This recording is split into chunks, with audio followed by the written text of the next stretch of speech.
এভাবে গ্লাসে রেখে বলে তোমার পেটে ছোট্ট পাথর হয়েছিল, সেই জন্য ব্যথায় তুমি ঘুমাতে পারো নাই। আমরা ছেলে মানুষ 10-20 গ্রাম পাথর পেটে রাখতে পারি নাই, কিন্তু আপনার আমার মা 1.5-2 কেজি জিন্দা মানুষ 10 মাস রেখে দিয়েছে, একবারের জন্য উঠ বলে নেই, বলছে বলে নাই।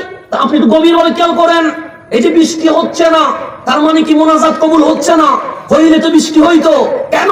কারণ মায়ের ছোট্ট পেটে আমার আপনার জায়গা হয়, আমাদের 10 তলা বিল্ডিং এর একটা রুমে আমার আপনার মায়ের জায়গা হয় না।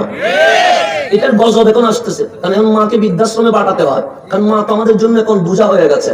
বাবাকে গালি দিয়ে বের করতে হয়, কেন? বাবা নামের জিনিসটা অভিশাপ হয়ে গেছে। আল্লাহ বলে যার গড়ে মা বাপ স্থান পায় নাই, তাকে আমি আবার রহমত দিব কেমনে? সেজন্য মাওলার রহমত উঠিয়ে নিয়েছে। আজকেও যদি আমরা আবার আমাদের মা বাবার কদমে ফিরে আসি, দোয়া করতে হবে না, মালিক এমনিতেই বৃষ্টি দেওয়া শুরু করবে। আমরা দোয়া করি, কাজের কাজ করি না, তো দোয়া কবুল হবে কোত্থেকে?